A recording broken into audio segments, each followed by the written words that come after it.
think about how do you create the Jedi metaverse, just, equitable, diverse, and inclusive. Well, it starts by creating your space into a Jedi space, your metaverse into a Jedi space.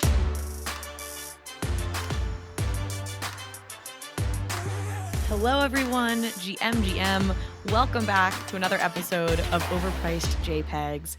I'm Carly Riley, and I am coming at you from ETH Denver, where I am having so much fun. I cannot tell you all how amazing it has been to run into listeners of this show, to get to meet you guys in person, to meet everyone who's here in person. This is just such an amazing space full of truly special people, and it's just a joy to meet everybody. I've said this to people that I've met here, but I've worked in a couple different industries in my life. And so when in the past I would go to industry specific events or parties or whatever, I always had this feeling of God, when can I get out of here? I don't want to talk to people here.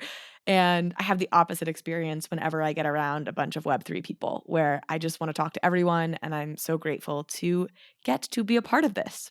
So with that mushy love fest out of the way, I want to get into today's episode, in which I talk to Dr. Sian Proctor.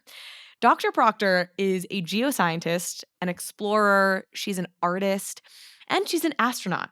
She is the first Black woman to pilot a spacecraft into orbit, and she's also the first person to bring NFTs into space.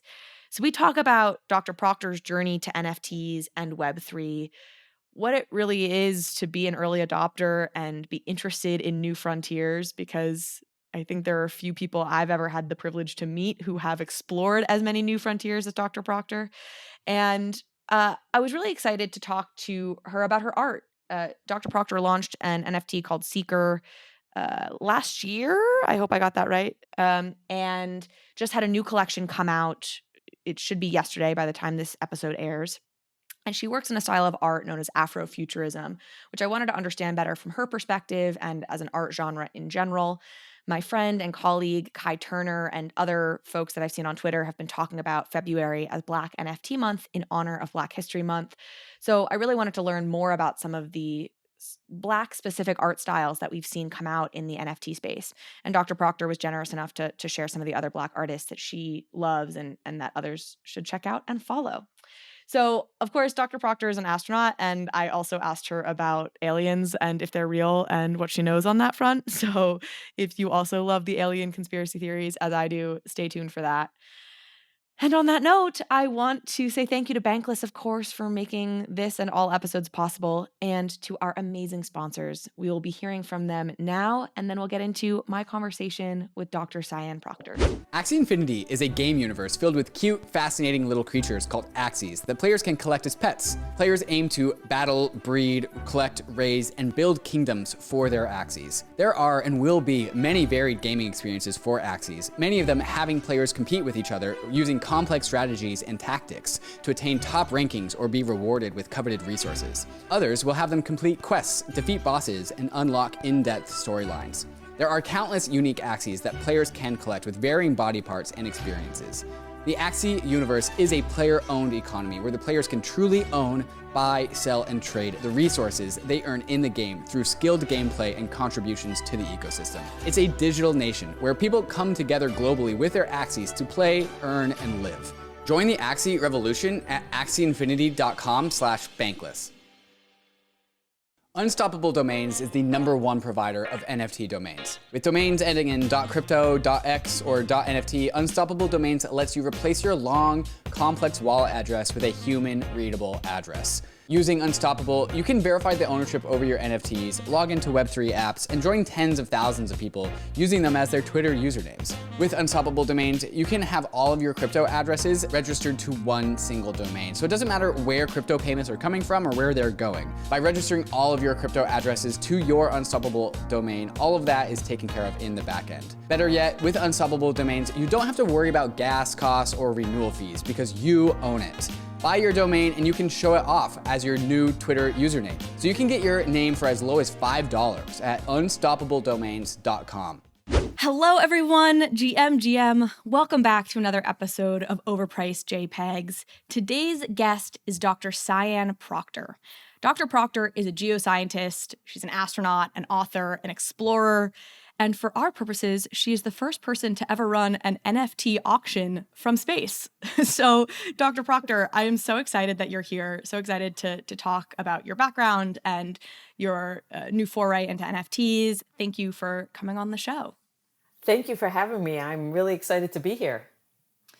Let's start with your background, because while I want to make sure we're talking lots about NFTs and the metaverse and all that good stuff that you're now into, your history is amazing and would love for you to give folks a little bit of a sense of how you got here.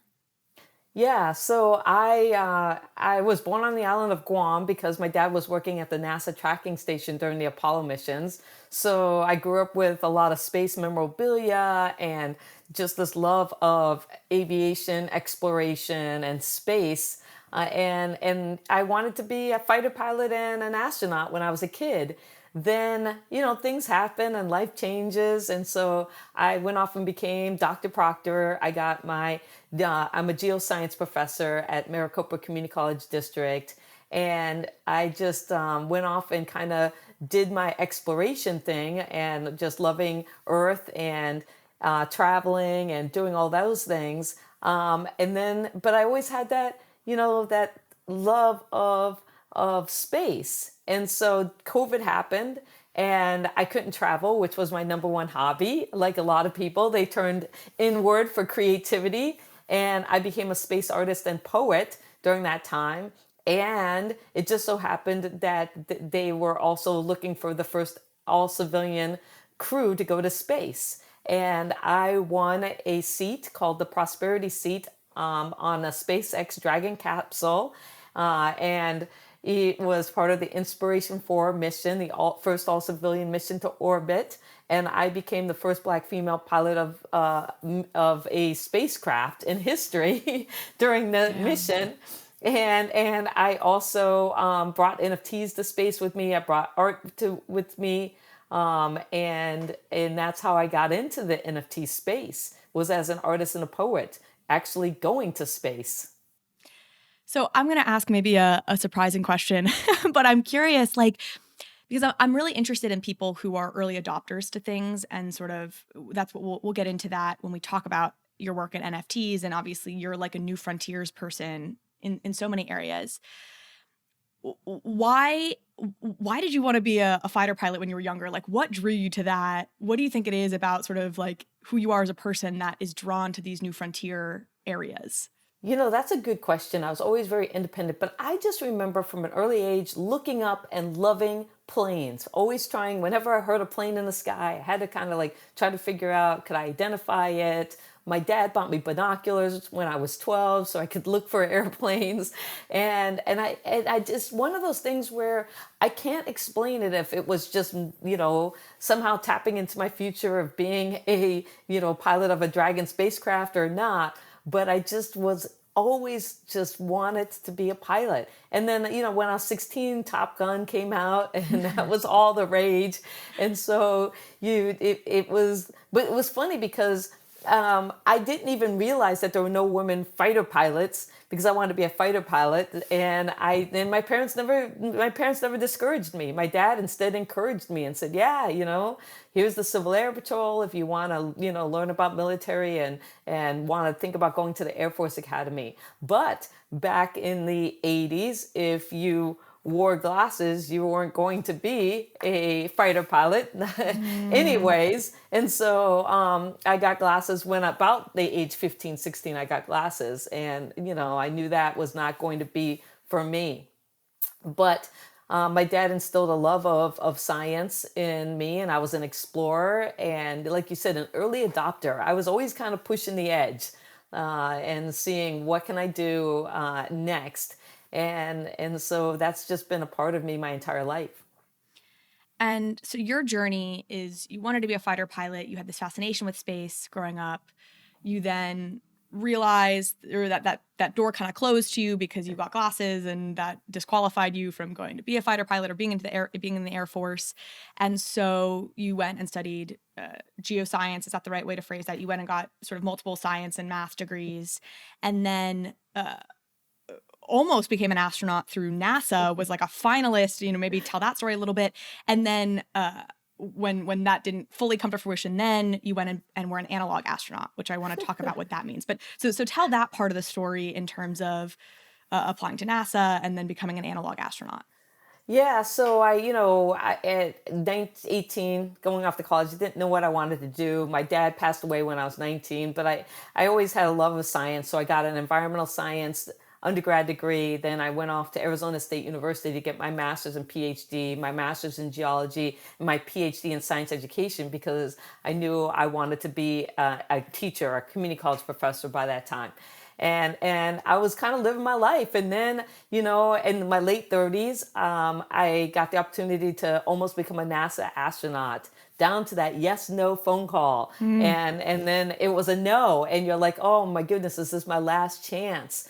And so you have to kind of keep moving forward. So I started thinking, well, if I can't go, to space, how can I still advance human space flight here on Earth? And that's when I became an analog astronaut. And they're basically people who live in Moon and Mars simulations.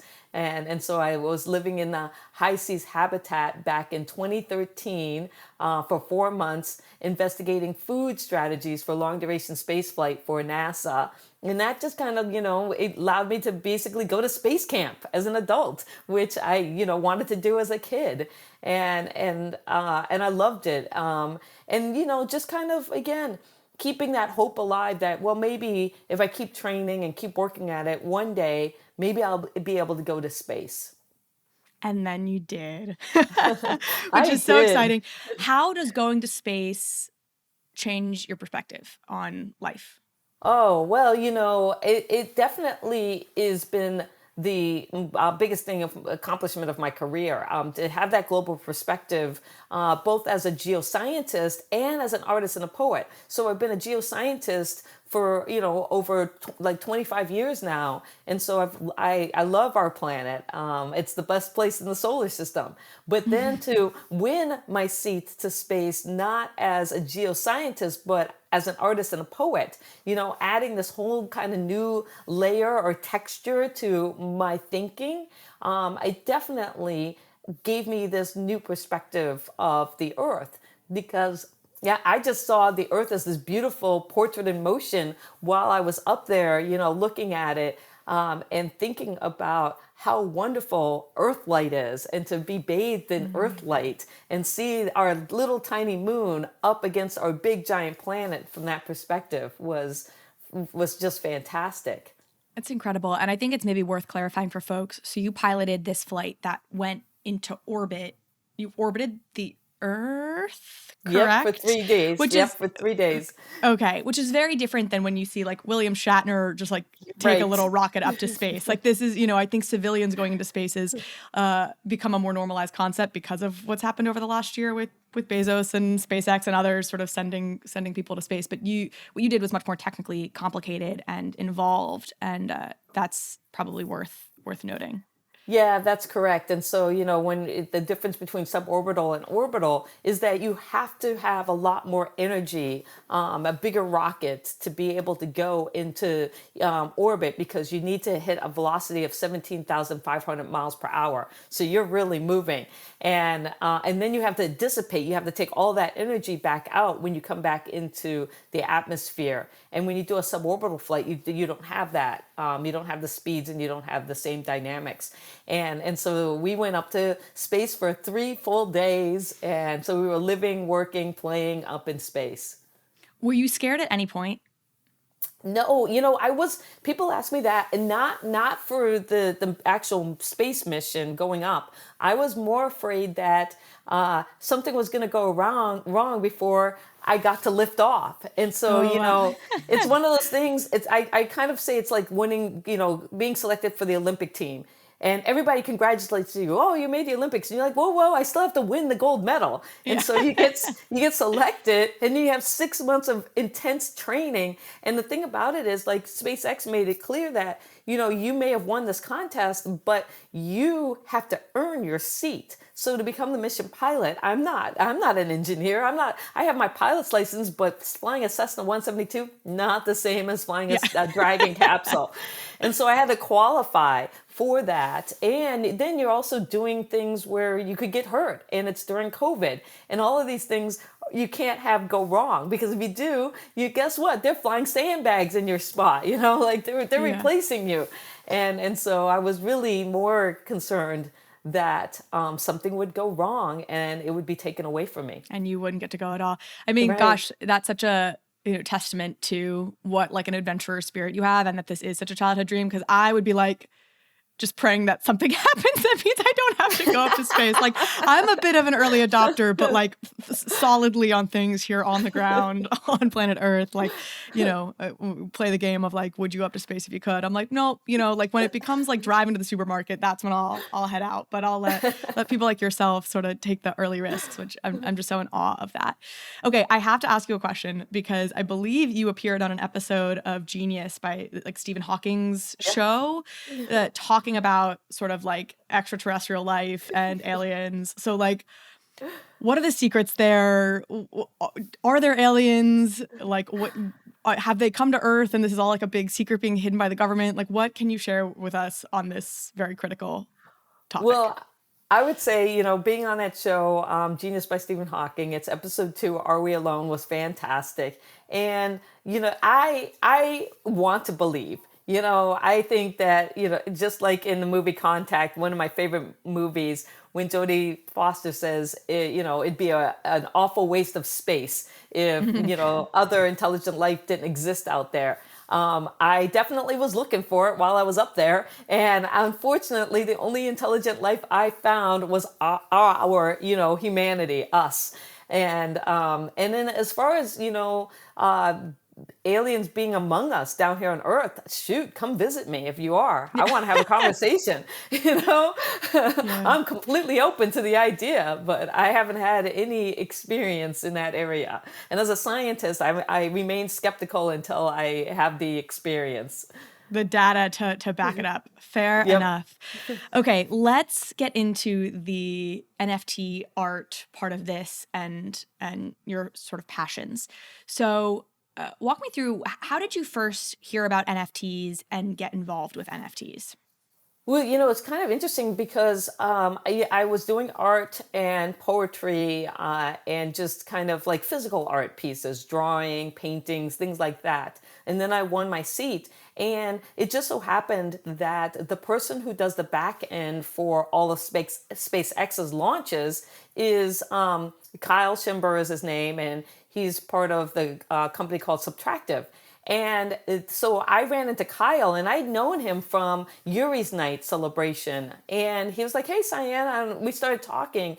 And he knew about NFTs and the fact that we were doing this fundraiser for St. Jude Children's Research Hospital. So Inspiration 4, not only were we going to space for 3 days, but we were trying to do the largest fundraiser in their history with a $200 million raise. And I was talking to him about how I had a piece, Seeker, that was a physical piece that I was going to bring to space with me and then donate it to St. Jude for auction. And then he said, well, how about NFTs? And I said, wait, what are NFTs? And then, him and my friend Mike Mongo kind of broke it down for me about, how my art, like as an artist, I can have control over my art in the digital space. And then Kyle, we were talking about how we could raise money for St. Jude. And he said, well, we should do a fundraiser of NFTs while I was in orbit. And so we would get, he reached out to artists for one-of-ones. And, we ended up raising over $400,000. And so the 3 days that I was on orbit was the 3 days in which the auction was live and people could go and bid on these one-of-ones. And again, it was extremely successful. In fact, the patch that we made, the animated Inspiration 4 patch, had the largest sales of any like one piece in Origin Protocol's history. What does that mean? What is the Inspiration 4 patch? And so we have a logo, a patch that it was created for our mission, and and that got animated into an NFT. And then that was made available through the website nft.goingtospace.com, where people could not only bid on the one of ones, but they could also buy, as many editions of this animation of the patch as they wanted. And I believe they sold like over 60,000 of them. Wow. And in just an incredible, experience.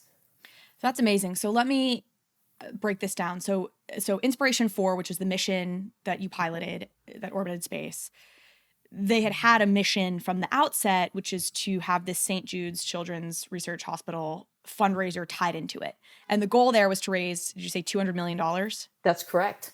And did they hit that goal overall? We hit $240 million. Oh, and wow, so by the that's time incredible. we splashed down, we had hit 200 million. And then with all the things that we took to space in the fundraising, we added another, actually, I think we're over another 50 million. So I think we're officially over 250 million. That's incredible. And then your piece of this specifically was that you had this work called Seeker, which was a physical art piece that then you learned about NFTs and you said, let's make this an NFT. I believe you had folks from SpaceX like animate and put music to it. That was really cool if you want to speak on that. But you had this piece Seeker and it sold, if I'm not mistaken, for $100,000. Is that right? Or was it bought in ETH?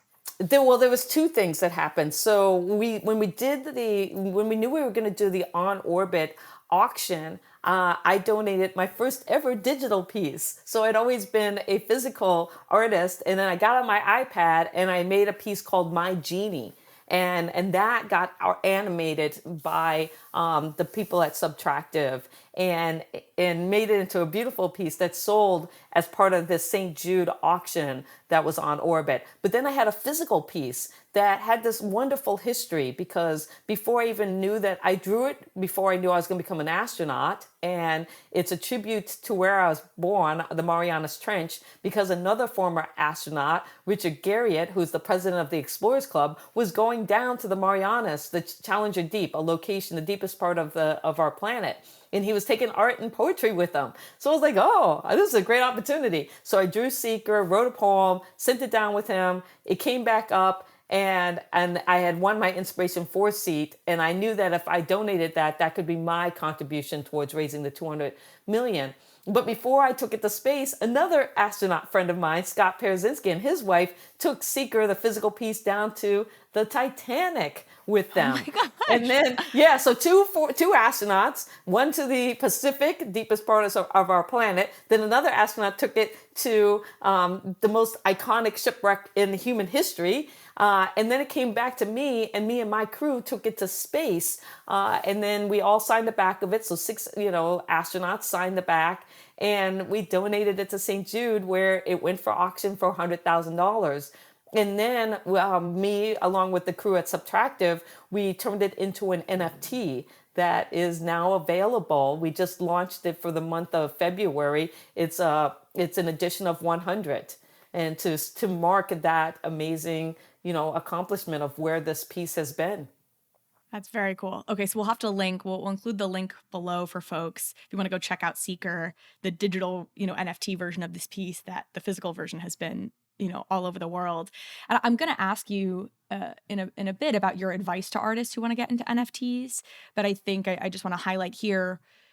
I think people maybe they don't, but how important the story part for art is and having that story. And I see artists who get into NFTs who are like, I'm a great artist. Like, I just want to sell my work. And I'm like, you are a great artist. But the reality is, like, having a story behind it, people understanding who you are as an artist, like, that's all a part of giving value to something and how humans, like, imbue value on things. And I think this is such a great example of that. Like, gosh, can you find a better story than, like, this artwork going to the deepest depths of the ocean and also up into space? And, like, that's just amazing.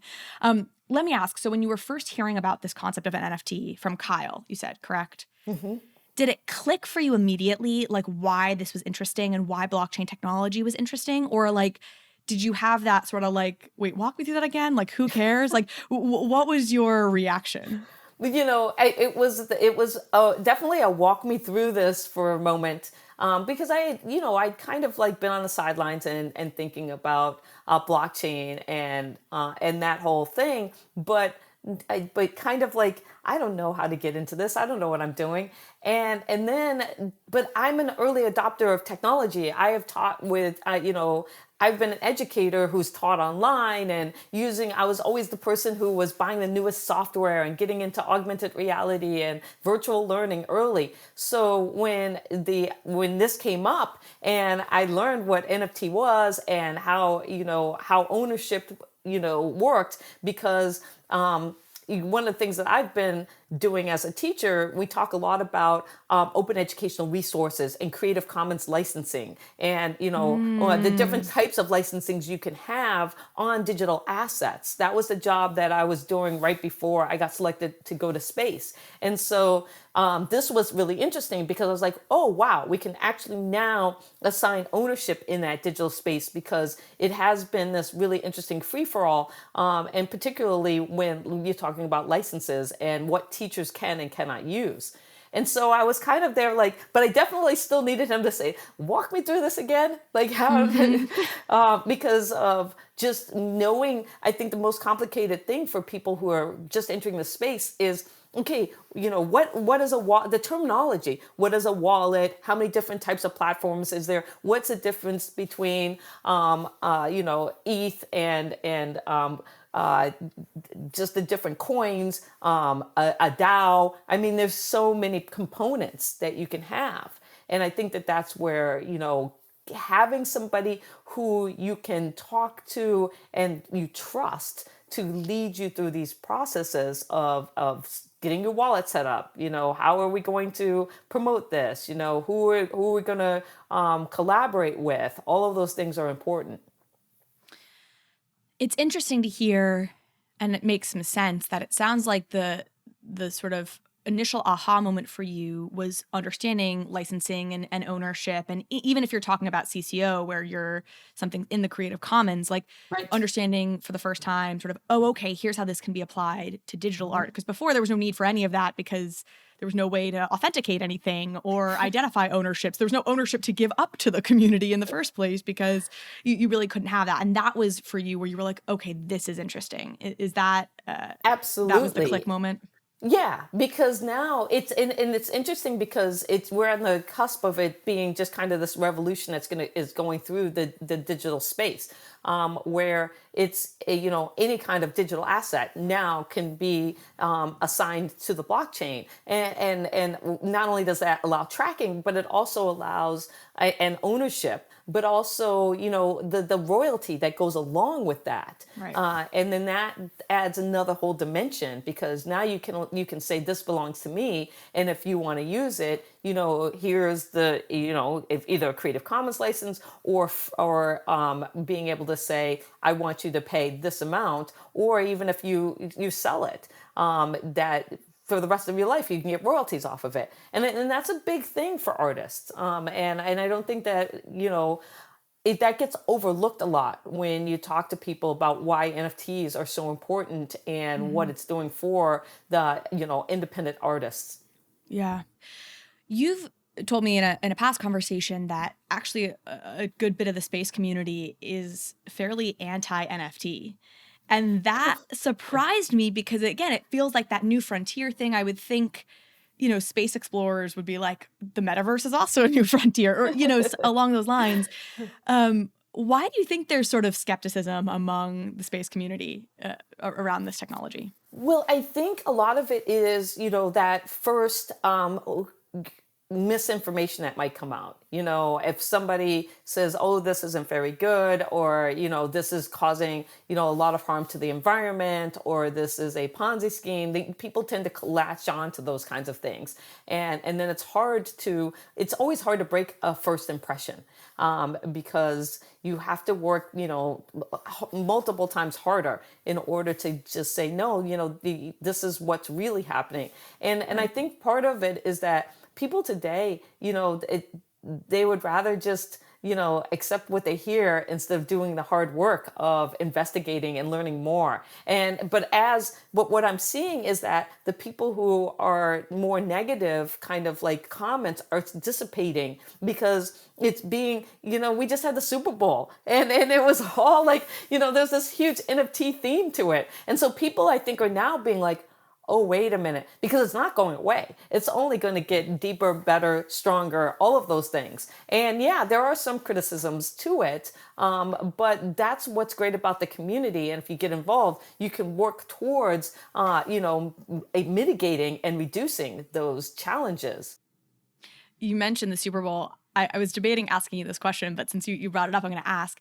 I'm assuming you noticed the Salesforce commercial with Matthew McConaughey, and he's like, like, I'm a fan here on Earth. It was like such a, like snarky kind of, I get it, but commercial really taking a shot at both the metaverse and then also at space travel. And of course, like the dirt, all these billionaires going into space. I wondered what you thought about that as somebody who both is a huge proponent of space travel and into the metaverse and NFTs. Like, what was your feeling about that commercial?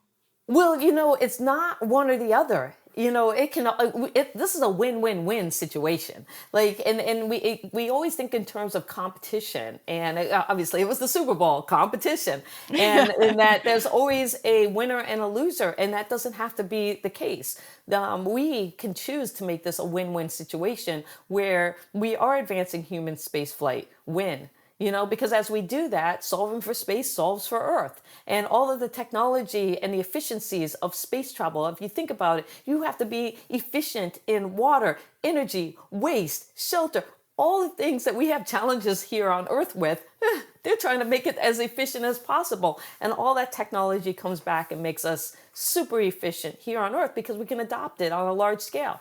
And then when you think about the metaverse and digital technology and the revolution that's happening in that space and the democratization of, assets and finances and stuff, again, that's a win. And so we get to write that narrative and all of this. And if we just frame it in the right context, where it is a win-win and not a competition, and we look at ways to make it what I call a Jedi space, a just, equitable, diverse, and inclusive space for all of humanity, that's the foundation for moving forward.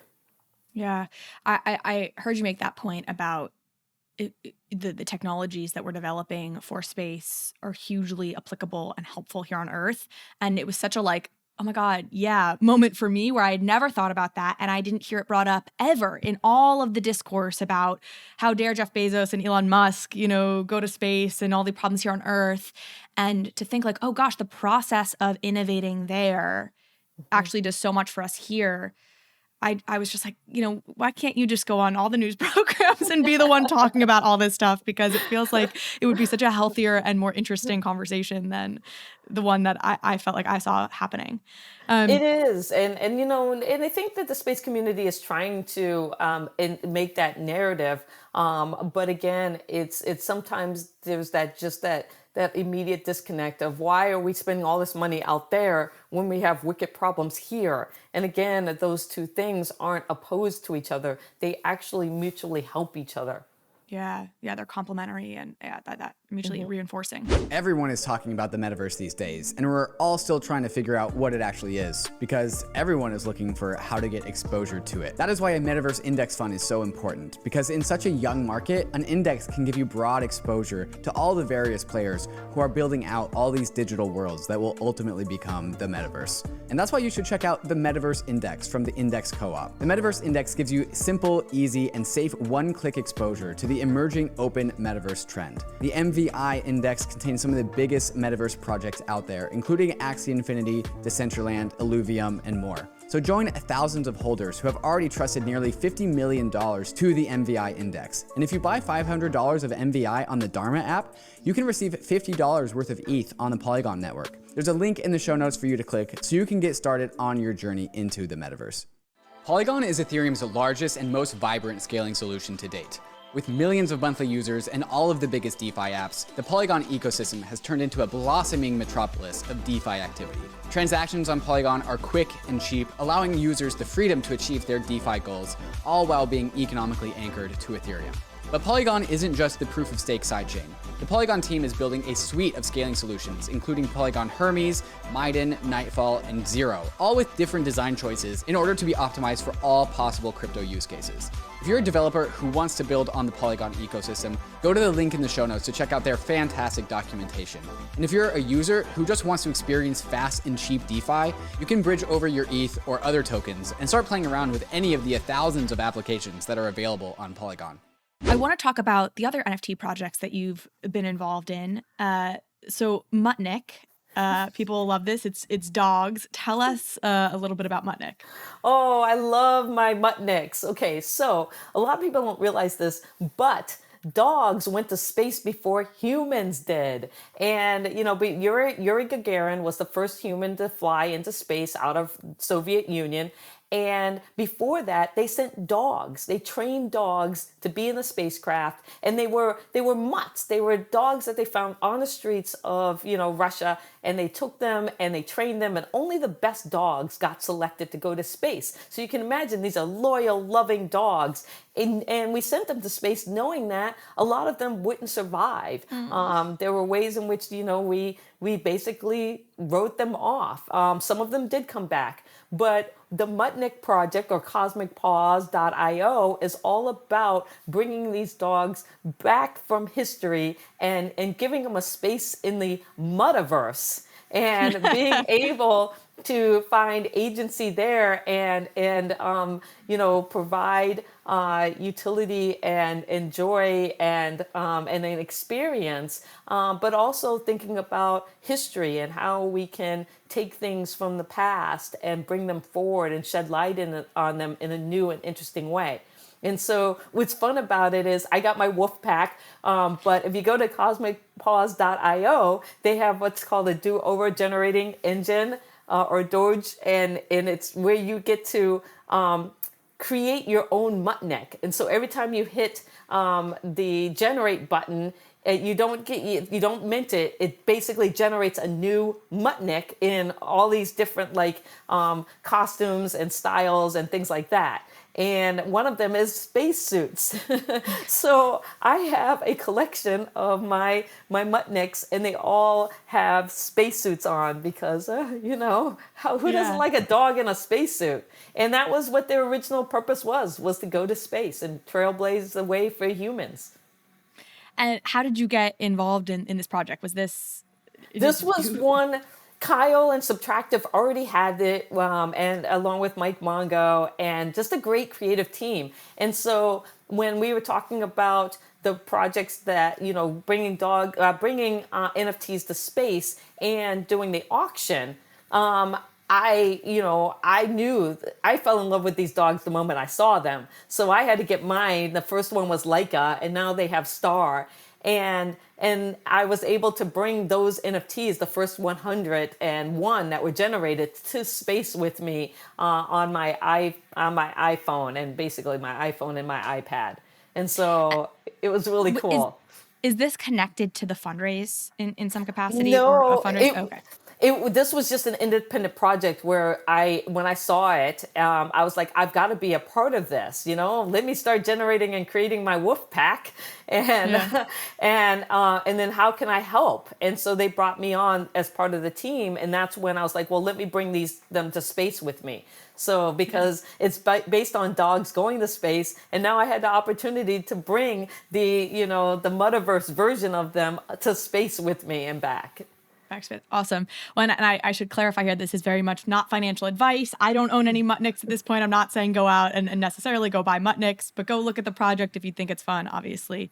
Great. And part of and I want to say that part of the proceeds from the project actually go to helping real dogs in need here in the present moment. And so that's another reason why I do it too. So it does have that. I thought I'd seen it had a charity component. I just wasn't sure which it was. Yeah. Okay. Well, and then I really want to dive into the meat of this, which is the upcoming NFT project you have, and sort of you've got a book that's connected to it, and this like Afrofuturism, which is the style of art that really is what you mostly work in, and explaining for folks what that is, and for myself who doesn't know a ton about this. So talk about the upcoming NFT project and sort of all the components that are connected to that. Yeah, so I consider myself an Afrofuturism artist. And so that's basically somebody who's going to explore, the future of humanity, but from this, Afrocentric lens. And for me, I think about us going out into space, and I think about it in a couple of different ways. And so I have a couple of signature characters, and one is my Astronaut, which is kind of like this, faceless astronaut, but I call her my Astronaut because not only does she represent me, but it's this whole idea of it could be anyone in that suit, and could it be a person of color? And what does that mean? And so a lot of the times when I do this art, I also write poetry with it that expresses these ideas. And then my other main character is called Afro-Gaia. And so Seeker has Afro-Gaia on it. And Afro-Gaia means Mother Earth. And so Gaia means Earth. And so for me, it's this whole idea of us all being connected is as part of the living system of Earth, in the entire Earth, but also the fact that humans came out of Africa and having this kind of like Afrocentric history. And then what does that mean for solving for space, solving for Earth? Again, being a geoscientist and thinking about how, Mother Earth is watching and we are the stewards, and how are we going to take her into the future and make it better for everyone, including all the species on Earth. And then my other character is Afrobotica, which is more of a mechanical kind of like robotic feature that when I think about Afrobotica, I think about, well, what are we going to look like in the future when we go among the stars? Can humans survive in our present form, on the moon, Mars, and beyond? Or will we have to be augmented in some way? Will we have to have some cyborg kind of component in order to be able to, venture not only in our solar system, but interstellar? And so those are the things that I like to think about. So you're showing photos from your book, if for folks who are listening on audio and couldn't see it, and that's Space to Inspire is the book that Yes. you're highlighting, right? And Yes, so, it's called Space to Inspire, The Art of Inspiration. And it's available on Amazon. Awesome. And who is like the target audience for this book? Tell us a little bit about what the book is. Well, I like to think that the target audience is everyone, because I tried to get a publisher to pick it up, and they're like, there's no one genre here. They're like, you're all over this. This is for kids. This is for adults. This is for, and I'm like, yeah, and so I ended up self-publishing this. And so it's a collection of my art from the beginning. I started off as a collage artist during the middle of COVID of 2020. And then it just follows me kind of from being a collage artist into dabbling into watercolors, and then line drawings, and then also going to space. And so it has my complete collection of art and poetry that I've created over the last two and a half years. 2 years. And so this book is out. And by I think when this podcast airs, we will be into day one of your new NFT collection also being out, which, if I'm not mistaken, is connected to the book. Can you explain this NFT project that by the time folks are hearing this probably will have just been released? Yeah, so what I wanted to do was I wanted to take each page is laid out as a work of art. And I'm going to hold it up so that people who are watching the video can see where I have art and the poem connected. Well, I want to release these pages as NFTs, one-of-ones. So there's going to be 22 one-of-ones from the book that have the art and poem together that people can go and get. And it's gonna drop on February, which is 02, the 22nd, 22 of 2022. And there'll be 22 pieces. And so lots of twos going on there for anybody who loves numbers. 22 is my lucky number, I have to say. My Hey, address growing up as a kid was 222. I've always loved the number 22. So that's already I'm favorable. And maybe an obvious question, but why did you want to have an NFT component to this, and why did you want to release this as an NFT? Well, it's kind of interesting because now that I'm in that space, I'm always thinking about how do I give, how do I share my work to a broader audience? And so one of the things is like Seeker is available. And so anybody who buys Seeker, I will send them a physical copy of my signed book. And so that's kind of like my gift. Once the collection is completely sold out, we're going to track everybody down and say, hey, where do we send the book to? And then when I was thinking about the book itself and the fact that I laid it out as pieces of art to inspire people, and then I was like, well, okay, how do I give access again to this work that I've done in the NFT space? And so it just, and not only that, I should say that the book is augmented reality. So if you get the physical book, and there's a free app you can use to download. It will play videos of me and animations reading the poems to people. And so I try to combine the physical and the digital together in multiple layers so that people just feel like they're connected and that they can be a part of this experience as I'm going through it. Is this launching on like a bespoke site where folks will be able to get these NFTs that are connected to the book? That's a good question. Still working out on the details. It'll definitely be on OpenSea under me, which is Dr. Proctor. And so people will be able to go and see that collection. And yet to be determined, NFT.going into space is really cool because it has all of my animated NFTs on there, like, Seeker's there. Whereas I feel like this is a little bit different because this isn't, these pieces aren't animated. They are still images of art and poetry combined together. And so we're still talking about, should we keep these things separate or together? But I will be doing some Twitter spaces and announcing it, and it'll be on my Twitter feed at Dr. Sian Proctor. So anybody who is listening to this can go there and check it out. Awesome.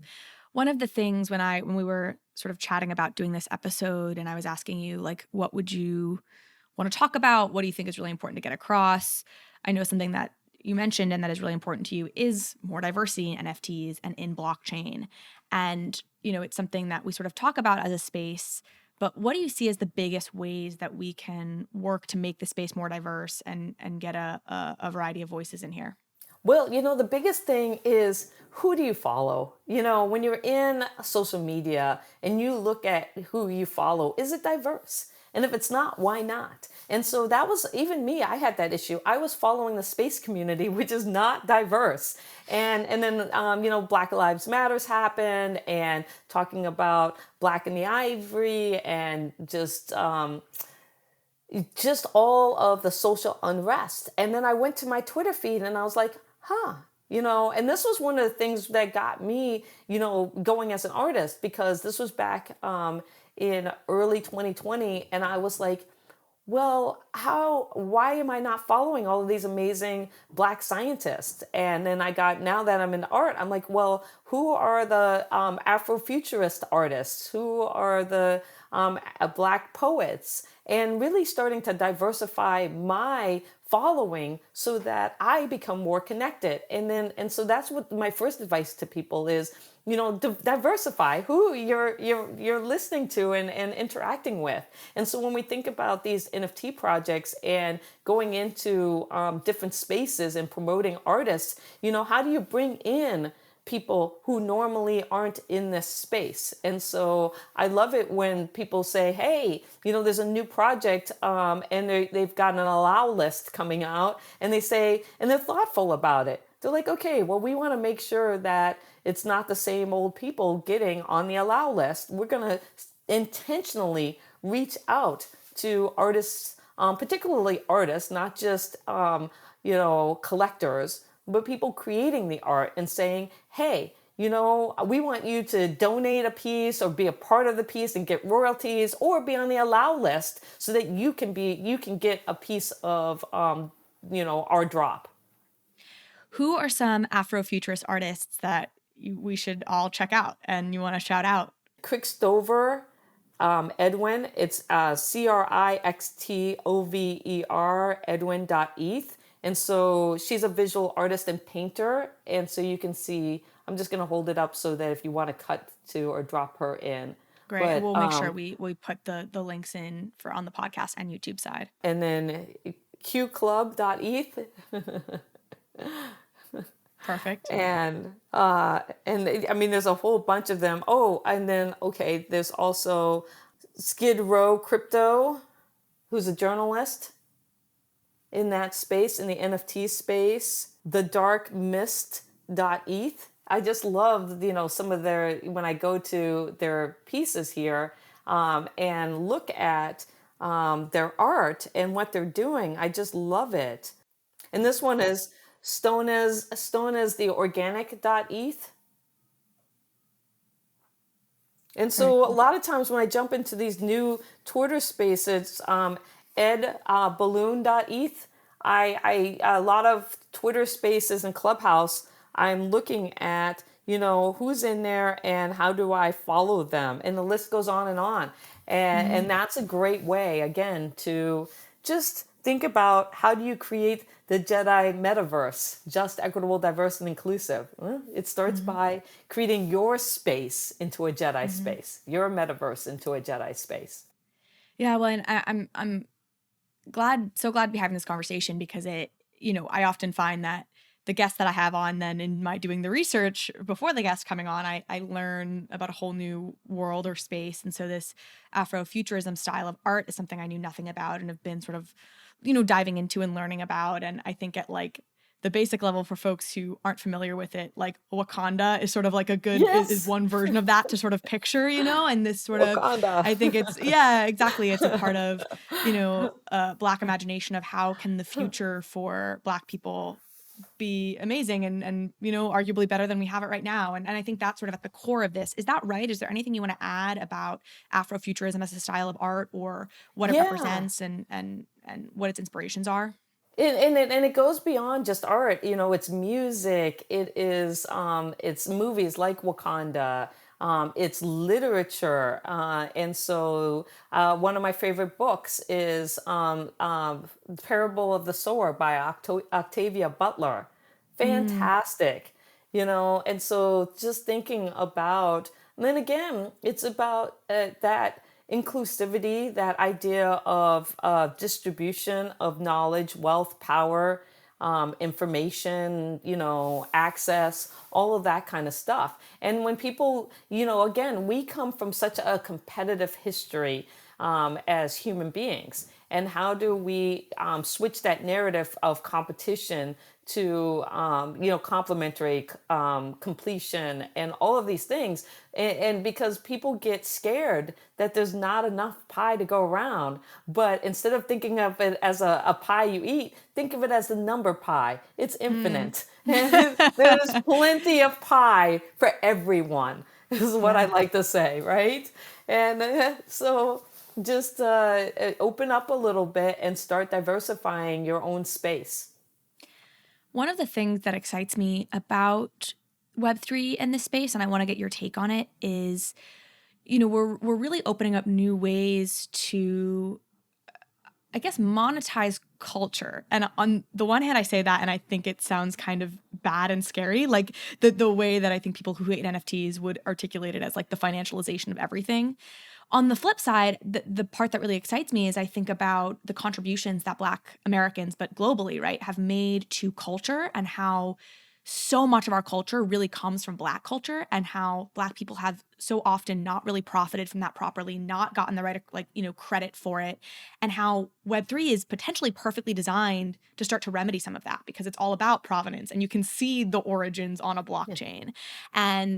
And you can, in theory, and hopefully we get to this point where if you're good at spotting the new up and coming artist and the kind of cultural mover and shakers, you can become a part of their community early, make bets there early and really benefit from that. Is that something you're hopeful for when it comes to Black inclusion in this space? And or am I being sort of overly optimistic and naive? Like, how do you think about that? No, that's exactly what I feel. It's that again, where there's money, power, the whole power structure has been controlled, and a lot of that's based through money and access. And so, if you look at our humanity through the ages and the haves versus the have-nots, and how that power, it started with kind of not only just power in a sense of money and being able to control the distribution of wealth, but also knowledge was always a gatekeeper too. And so when we look at the digital space and what's happening there, we're talking about access to information, and which again helps to democratize things. Granted, there is a lot of like misinformation out there, but that's having the ability to weed through that is better than having limited access to knowledge and information. So empowering people to be able to go out there and become better to some extent and to learn, but then also thinking about wealth distribution and access to money, and through your own creative efforts. And so when I think about the fact that you, as an artist, you can put something on the blockchain and have ownership versus being afraid that if you put it out there, somebody's going to steal it. Like in the past, that happened, but now you can like directly tie ownership in the digital space to certain people, and that to me is amazing because it really gives you more control. Now the issue I see is that now that people are catching on and the power structure that what kind of limitations to access and ability to encode and use these things, and what kind of fees will be kind of like placed on people if we as individuals don't continue to move this all in a positive direction, and like I said, make it into a Jedi space, because others who, people don't like to give up power, whether it's an institution or a collective of individuals or a group. And, eyes are beginning to turn to this space. And we've already seen it with what Facebook wants to do and some of the corporations, and my goodness, the Super Bowl. Yeah.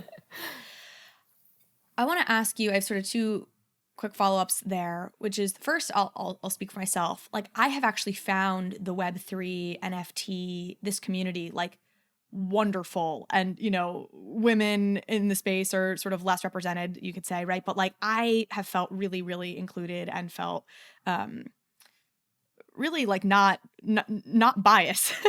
And I say that because I actually want other women to know that and to say like, hey, it may look male dominated, but women are killing it, and also it's actually not so bad. I've found when I get here, like I'd be curious for your experience specifically as a Black woman, right? Like, how have you found the community in terms of openness, and when you're interacting with folks, is like the water warm, like, come on guys, come jump in. It is, very accepting. It's such a great space, and I really enjoy it. It's really interesting because again, it's not the same space that I'm used to, being a seasoned individual, at an older age. We used to gather and meet in person. And so now I'm meeting all these people in online through NFTs, and building. NFTs to me is all about community building in the metaverse, in the digital space. But then it's funny because then you get out into the real world now that we're opening up, and you go to an NFT conference and you're like,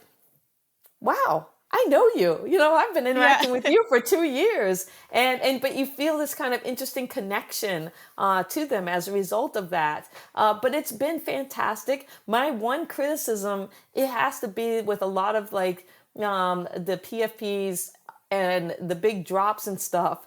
They have been a little bit on the on the when I think of gender, male heavy, like the designs and stuff. And I'm like, come on now. Yeah. You And know? I do think there are lots of projects that are catching up to rectifying that, right? You have I like your to think so. World of Women and your Meta Angels and your Boss Beauty. Like, you have a number of projects that are doing really well and on the rise that are either geared towards women or remain really, I think, neutral about it. Deadfellas, I know, made a real intention early on to be kind of androgynous and a little bit, Yes, just sort of androgynous, gender more unclear. yes, like that would be nice. But I Yeah. want to see more kind of like women get that opportunity to be leaders in the field and have successful jobs. Or again, when we look at the teams behind these projects coming together, because we have the power to look them up. And then if you look them up and you're like, well, wait, what is this? If they don't have anything, behind them, I'm very skeptical. If they're not talking about their community and who's part of the community and who is benefiting overall from the projects. And so I think that that's part of the homework.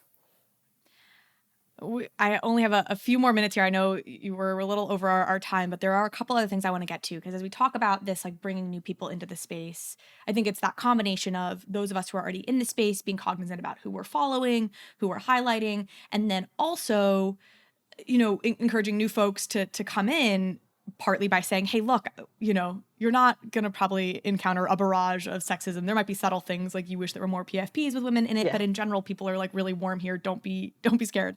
And then secondarily, I think there's this overcoming an imposter syndrome effect potentially. And this is something you've talked a lot about publicly. And so I wanted to just highlight that, because I think imposter syndrome can be especially bad in a tech space where it's like kind of confusing for everyone initially, but I think there's maybe a tendency for women or for people of color to like encounter that confusion and think, oh, it's something about me. Like, I just don't get this. I'm not good enough, or I'm not smart enough, or any of the number of things we tell ourselves. And then they don't push further because they think that's not for them. And I would love to just hear your experience. You've again talked about it with imposter syndrome, and what your advice is for folks who encounter that wall and then think, okay, I should just quit now, or this space isn't for me. No, imposter syndrome is a real thing. I suffer from it, and it's something that will always be with me, but it's how you talk to yourself with that voice inside your head. So those of you that don't know, imposter syndrome is, this idea that you don't see yourself as good enough or successful enough or capable of being able to go after this job or be in this type of space or environment, but you actually are. It's just this narrative that you have, this conversation that you have in your head that fuels you with doubt. And again, it's about how you respond to that, because that voice is going to be there.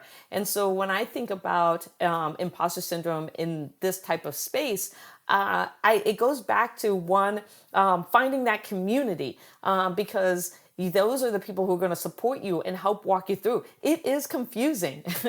I spent hours the other day with my good friend Mike Mongo, and he was walking me through, and he would cheer when I was like, he's like, congrats! I sold my first NFT that I had collected. Like, I put it back up just the other day. You sold it on secondary. I sold it on secondary. And he was like, yeah, well done. And I was like, yeah, but he helped me, walked me through it, because again, we're dealing with money, and we're dealing with not wanting to mess up and trying to understand, how do I convert this type of currency into this? And how do I set up these different wallets? And then, how do I enter a Discord and be safe and not, click on something I shouldn't click on?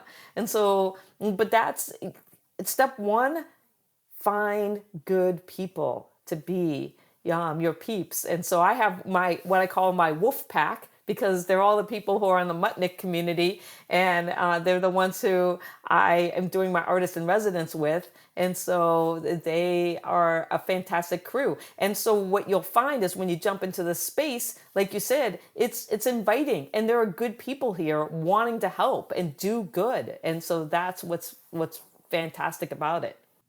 Yeah. All right, I want to close by getting your advice for artists, collectors, folks who are trying to get into this space. And I think specifically on the artist side, being an artist yourself, what is your biggest piece of advice for artists who maybe are physical artists who are trying to break into the digital space? What do you tell folks?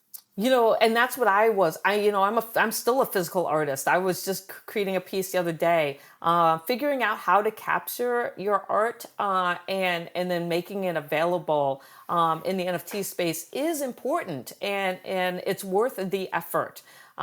Because again, it's just opening up access to a community that you're not tapped into at the moment, but it's also developing you as an artist.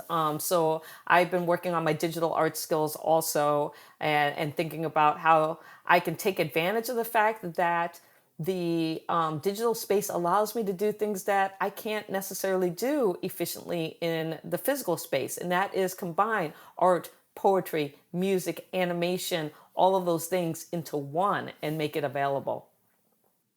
Awesome.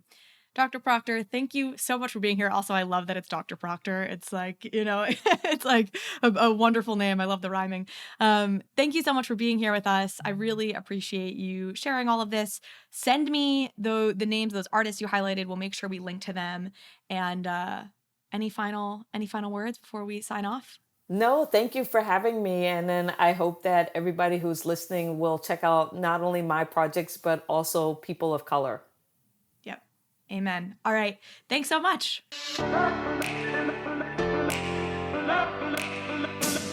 Hey, we hope you enjoyed the video. If you did, head over to Bankless HQ right now to develop your crypto investing skills and learn how to free yourself from banks and gain your financial independence. We recommend joining our daily newsletter, podcast, and community as a Bankless Premium subscriber to get the most out of your Bankless experience. You'll get access to our market analysis, our alpha leaks, and exclusive content, and even the Bankless token for airdrops, raffles, and unlocks. If you're interested in crypto, the Bankless community is where you want to be. Click the link in the description to become a Bankless Premium subscriber today. Also, don't forget to subscribe to the channel for in-depth interviews with industry leaders, Ask Me Anythings, and weekly roll-ups where we summarize the week in crypto and other fantastic content. Thanks everyone for watching and being on the journey as we build out the Bankless Nation.